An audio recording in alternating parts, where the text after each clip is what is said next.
Hey everyone, this is going to be my Final Fantasy VII Remake review video.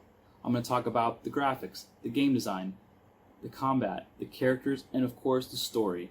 Now when it comes to the story, I will have to talk about spoilers. So I will make sure to give a spoiler warning when I get to the story section. But first, let's talk about the graphics. I played Final Fantasy VII Remake on the PlayStation 4 Pro with a 4K TV, and 95% of the time this game is utterly beautiful. It is stunning how well detailed the environments can be. I probably inflated my gameplay time by 5 hours just by looking and stopping and staring at the various environments I was in, exploring just to kind of see what things looked like. And it was so great. I felt immersed because of these graphical designs, and it was just fantastic, and I love every second of it. I love the art style of this. I felt like everything was a very faithful recreation of the old game. Now let's talk about the gameplay. The gameplay, I felt, was very good. It was a good direction overall, from how you traverse things to how you engage in combat to how you have to go around and solve the little mini puzzles. All in all, I felt like they were very well done, and I thoroughly enjoyed everything they threw at me. So let's hop into the combat. The combat system is new. It's a mix of action, RPG, and turn-based, sort of. And it was hard for me initially to kind of grasp it, because it's a very, all in all, it kind of gets it's a very deep combat system when you get into it, especially when you get into Tifa's combos. So all in all, I enjoyed learning it and getting used to it. I didn't feel like I got decent at it until probably around chapter 13 is when I felt some kind of fluency with the combat system. But up until that point, I was enjoying it. I was enjoying trying to learn it. And make sure you're switching your characters often, because that's how you get your ATB gauges filled up faster. And the game tells you to do that, but it does not emphasize how important it is, especially when it comes to later fights in the game. So make sure you're doing that. Now, let me talk about the characters. The characters are so well done in this game. They did such a good job designing them and bringing them into the modern age. And it's not just a retexture of Advent Children Cloud. It is brand new models, and everything just looks so great.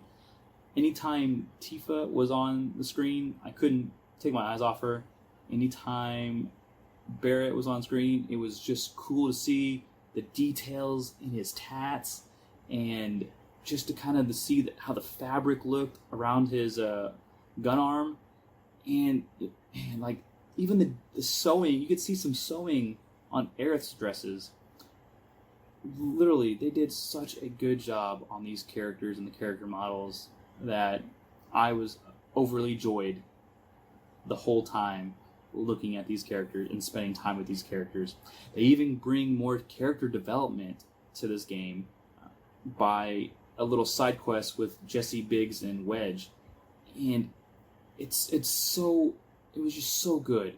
I could not spend more time with them. I wish I could spend more time with them. That's how good they were doing. Okay guys, this is the spoiler part of my review. So if you want to pause the video, do so. But I highly encourage you to go out there, finish the game, beat it, and experience it for yourself. And then come back, finish my video, and let's discuss Final Fantasy VII Remake. You owe it to yourself to do that. Okay? So, that being said, you've been warned. Alright, so first off, I want to establish that they've changed the story of Final Fantasy VII in 3 ways. Right? And what do I mean by that? One of the ways they've changed it is by adding more lore, adding more character development. I mentioned previously Jesse's side mission. That whole side mission is nothing but you character building and letting the gamer get to know Jesse, Biggs, and Wedge just a little bit more. And I absolutely loved those moments of the game. I wanted more of those moments. So thank you for adding those moments. Okay, a second way they added some changes was they tweaked certain plot points, right? So right before you fight the Airbuster, in the original game, President Shinra walks out on the catwalk to address the group. Okay? Now, in the remake, right before the fight with Airbuster, robots appear and give a projection of President Shinra. Now, to me, that makes way more sense. Why would President Shinra go down there to Mako Reactor 1 himself to address the group? No. So these robots giving projection of him makes way more sense, and I fully feel more immersed into that because it's working on things they've already established in the game to have. So I liked those kind of changes. I felt like they helped the story flow and make more sense. So yay. Now, the third and final kind of change they did was basically trying to get away from the original Final Fantasy VII story. And they did this by introducing the Whisperers, or as you later come to find out, they are the Arbiters of Fate. And what their job is to do is make sure events play out in a certain way.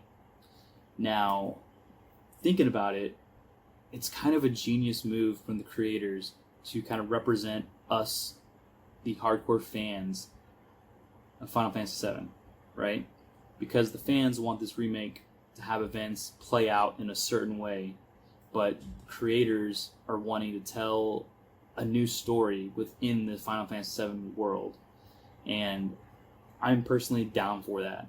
I will happily watch what they want to show me, okay? So let's talk about some of the major changes. Some of the major changes are Biggs, Jesse survive the plate falling on Sector 7. In a small cutscene at the very end, you see Biggs in bed, bandaged up, and next to him on a dresser is Jesse's glove. So, didn't show Jesse, but it's kind of implied, I think, with her glove being there. Wedge is kind of MIA. He gets taken away by some of the Whispers in the Shinra building, and the screen goes black. It doesn't address what happens to Wedge, so we'll have to find out in the next game. What else? The way President Shinra dies is different, but it builds out his character more and gives some character development to Barrett as well. So I'm totally down for that. And then, sure enough, Sephiroth kills him, but then immediately after that, Sephiroth goes to stab Barrett. And the Whispers, one of the Whispers goes inside of Barrett and basically prevents Barrett from dying from this blow, which, that's great because that was so random. The next big changes, I would say, are at the very end, right after you beat the highway boss. Sephiroth appears, and the Whisperers start to gather around him, and he uses them to slash open a portal into another dimension. Right before he walks through, he says, "I'll be waiting, Cloud." And right before you guys walk in, a cutscene plays out, and it features Zack Fair randomly, and he's on the cliff overlooking Midgar, and Midgar is just covered in tons of Whispers, and it's not clear if he can see them because I feel like he would have made a comment, but yeah, it's just not very clear if he can see them. So then the next scene goes into Zack turning around and having to take down Shinra soldiers, which originally they end up killing him. So, but it plays out that scene frame by frame from the last scene of Crisis Core, right? And it just ends with him charging into the soldiers. Then it cuts back to your group, where Aerith then, I guess, I don't know how to phrase it, but I guess stabilizes the portal Sephiroth created, because she does something and it turns the portal from being black to white. And then Aerith has her kind of dialogue where she's explaining that they have to stop Sephiroth at all costs. And Tifa asks Aerith, what happens if we step through this portal? And Aerith replies, freedom. Terrifying, what was it? Freedom. Boundless, terrifying freedom. And right there, I take that as the creators coming out and telling the gamers, hey guys, this is where our story is going to drastically change from the original Final Fantasy VII story. So be prepared. And sure enough, it does. And the whole time, like with Aerith saying that, it's crazy because it just makes it feel like she knows more than what she's leading the party on with, right? Like she just there's something that she just won't tell the group, and I can't wait to find out what that is. But it's like she kind of knows herself what's going to happen. Same with Sephiroth. Sephiroth also appears to kind of have some kind of knowledge of what's going to happen, but he's very nonchalant about it, very vague about it. So party goes into the portal, and that's where we fight. And I think they step into a different dimension, a different timeline, if you will, because then they fight Arbiters of Fate, who all form together to make a giant one. And I think it has a touch of Nomura in it because it does kind of reminisce and resemble one of the Kingdom Hearts villains. And anyway, so the giant Arbiter of Fate then creates 3 smaller mini-bosses for you, which you use these mini-bosses to then help damage the main body. And each of these mini-bosses, once you use the assess material on them, it gives you even more kind of backstory on them. Not a whole lot, but just enough. And each of them are future Arbiters of Fate that are there to protect the past that created them. And each of these mini-bosses kind of represent some of our characters. One has a sword, one uses the fists, and the other has guns for arms, which represent Cloud, Tifa, and Barret.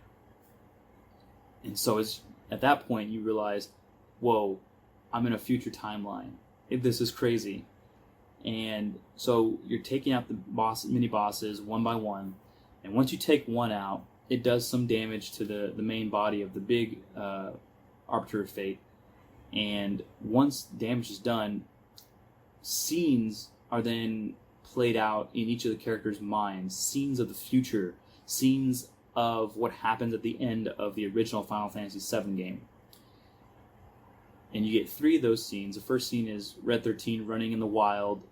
And then the second scene, I can't remember what it is. But the third scene is Cloud putting Aerith back into the live stream. So they see Aerith's death. Now, once they beat all these mini-bosses, they essentially beat the Arbiter of Fate. They beat fate itself. They beat destiny. So now they're, I guess, essentially freed from destiny of the first Final Fantasy VII original game events. And now Sephiroth comes in. And this whole time is, man, this fight is so great. Some would say it's very Advent Children style. And to me, I'm totally okay with that. I love Advent Children. I love what they brought to this game series. So that was fun for me. The whole fight scene is great. And depending on what choices you've made throughout the game will depend on what party members are with you in that fight with Sephiroth.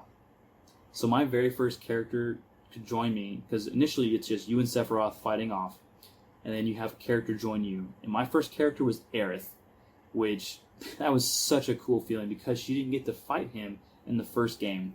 So to me that was a very satisfying moment to have her be a part of that. And then my next character was Tifa that joined me, and that rounded out my character roster. Barret and Red 13 eventually join you, but they're there for the cutscene. And once you kind of beat Sephiroth, the cutscene plays out where the group do a group effort, and Cloud gives a final slash on Sephiroth, and he disappears, which then creates a portal that sucks Cloud into it, and then Cloud is there with Sephiroth in an entirely different zone. And at this point, Sephiroth is asking Cloud for help. Will you help me defeat Destiny? And Cloud says never. He doesn't want to help Sephiroth in any way. He wants to defeat him. And so they clash, and then Sephiroth says, no, not yet. Deflects Cloud's blade and disarms Cloud, and it shocks Cloud a little bit, and all of a sudden Sephiroth's behind Cloud, and he tells him, 7 seconds until the end. Enough time for you, maybe. but what will you do with this time? So at that point, I was like, what does 7 seconds mean? And so scouring the internet, I looked up, and it's 7 seconds until Aerith's death in the original game. From the moment she starts praying to where Sephiroth appears, falls down, and impales Aerith, it is 7 seconds. So it is heavily implied that is referring what the reference is. It's talking about Aerith's death, and can Cloud save Aerith from her death? I don't know. So then, once that scene plays out, shows the group back in their Midgar, and they are off the highway, and it looks like they're out in the field. It looks like they're about to make their way onto the next part of the game. And then you get other various scenes that play out. Rufus is now the president of Shinra, and he meets with all the other execs. It goes back to Zack's scene, and Zack has beaten the soldiers and is still alive. So not only do we have the Arbiters of Fate, little mini bosses to kind of give us a clue that it's a different timeline, but now when it comes to Zack's scene, there's a bag of chips that flies across the screen, and it pauses on it for a very brief moment, and you see a dog with a helmet. Now, previously throughout the game, it's been a basset hound with a helmet, and it kind of leaves clues for members of Avalanche, right? But on this particular bag of chips, it's a different breed of dog, once again implying different timelines. So it's crazy. And then after that, Zack gets knocked to his feet by an explosion of the whispers that were all surrounding Midgar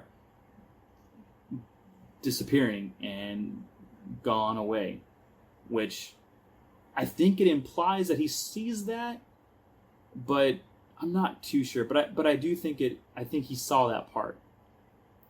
So then it has him pick up Cloud and start walking towards Midgar. And at one point, when our crew of the current timeline that we're playing in Remake starts walking away, they end up passing Cloud and Zack, but they don't see each other. So I'm assuming it's saying that time is flowing differently now. And with this, they can take the game in crazy directions, and that is what I want to know. Where will this unknown journey go from here on out? So please let me know what you think in the comments down below. I think this now becomes a mission of how do we save Aerith? How do we save Aerith from her fate? That being said, guys, please let me know what you think is coming next in the next game. I cannot wait for the next Final Fantasy VII Remake installment, and cannot wait to see where the story can go now. Alright guys, till next time.